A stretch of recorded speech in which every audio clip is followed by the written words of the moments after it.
आज ले ठीक 7 बछर पहली 25 मई 2013 में झीरम नक्सली हमला में तत्कालीन प्रदेश कांग्रेस अध्यक्ष नंदकुमार पटेल और ओकर पुत्र दिनेश पटेल के संग कांग्रेस के वरिष्ठ नेता विद्याचरण शुक्ल, महेंद्र कर्मा सहित करीब 30 जन नक्सली वारदात के शिकार हुए।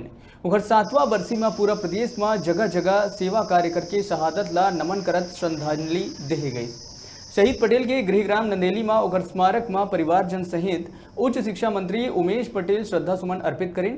रायगढ़ विधायक प्रकाश नायक, जिला पंचायत अध्यक्ष निराकर पटेल सहित कई जनप्रतिनिधि और विभिन्न वर्ग के मन भी शामिल हुए। शहीद नंदकुमार पटेल वो नेता रही जो हर क्षेत्र के गरीब मजदूर से लेके युवा, सियान और किसान सबों के दिल में रचे बचे रही से। खरसिया के माटी ले नंदकुमार पटेल की याद ला कोई अलग नहीं कर सके। आप मतलब बता दें कि नंदकुमार पटेल अपराजित योद्धा के रूप में उहले विधानसभा में लगातार 3 दशक तक प्रतिनिधित्व करे रही से और मध्य प्रदेश, छत्तीसगढ़ दोनों में गृह मंत्री रही के खरसिया के विकास पर जो योगदान दिहिस और दीन दुखी मन की जो आवाज बनिस ओला आज तक वहां के लोगन मन याद करते।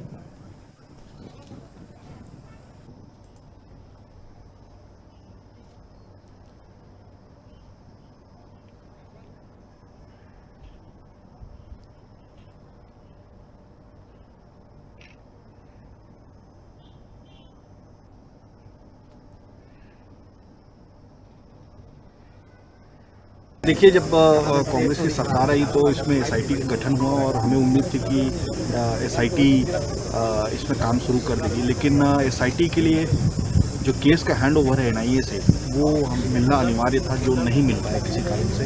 एनआईए ने मना कर दिया इस पर, तो कोर्ट में भी गए, कोर्ट में भी इसमें कुछ आया नहीं। तो आज जितेंद्र मुदलियार के द्वारा आज के दिन ही एक नया एफआईआर किया जा रहा है, जिसको लेकर एसआईटी अपना काम कर रही है। क्या लगता है कि आपको आपकी सरकार है, ऐसी स्थिति में क्या जांच पूरी हो पाएगी?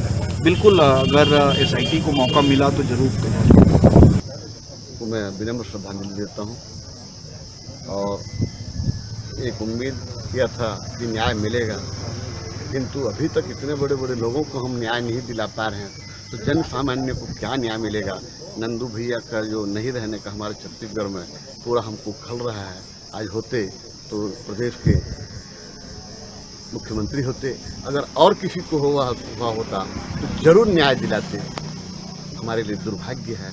उनकी आंखों में आंसू आ जाती है और ये हमारे लिए जो क्षति हुई है जिसका कोई आकलन नहीं की जा सकती, और उन्होंने जो क्षेत्र में विकास और लोगों के प्रति जो सम्मान दिए हैं वो शायद और कोई नहीं दे पाते। निवासी हूँ और व्यक्तिगत रूप से अगर कहें तो श्रद्धेय नंदकुमार पटेल जी मेरे साढ़ू जी थे, दिनेश पुत्रवत है।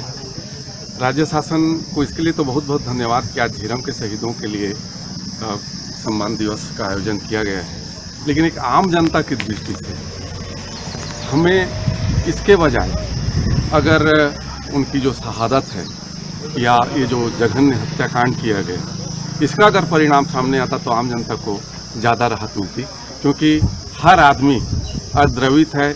एक नहीं 7 वर्ष बीत गए, कई एजेंसियां भी शायद जांच की बदल गई हैं, सरकारें भी बदल गई हैं, लेकिन आज तक जनता को अपने प्रिय नेताओं के जो नरसंहार है उसका जवाब नहीं मिल पाया। जैसा कि आपने देखा कि ओकर गाँव में आज कोरोना महामारी के चलते बहुत सोशल डिस्टेंसिंग के पालन किए गई और सीमित मात्रा में परिजन मन के द्वारा श्रद्धांजलि अर्पित करी गई। आप मला बता दूं कि परिवर्तन रैली के शुभारंभ बिलासपुर नेहरू चौक से शुरू किए गए रही, जोन में कवरेज करे के मौका हमला मिले रही। एक बाद वो है रायगढ़ जिला के सारंगगढ़ पहुँचे रही, सारंगगढ़ से होते हुए बस्तर तक पहुँचे गए रही और 25 मई के 2013 के ये झीरम हमला हुई जोन में शहीद होगी। हम आज वो शहादत दिवस में उन्हें याद करते हुए बस इतना कहना चाहबो कि खोकर सीप सागर के लहरों में समा जाता है, खोकर सीप सागर के लहरों में समा जाता है, बस कर यादों में कोई चला जाता है, यादों की खुशबू से महकता है चमन, सभी शहीदों को हमारा सत सत नमन। छोटे से ब्रेक पर यह रुकथन, फिर आप मन बने रहो हमारे संग, देखते रहो न्यूज़ 36 छत्तीसगढ़ के आवाज।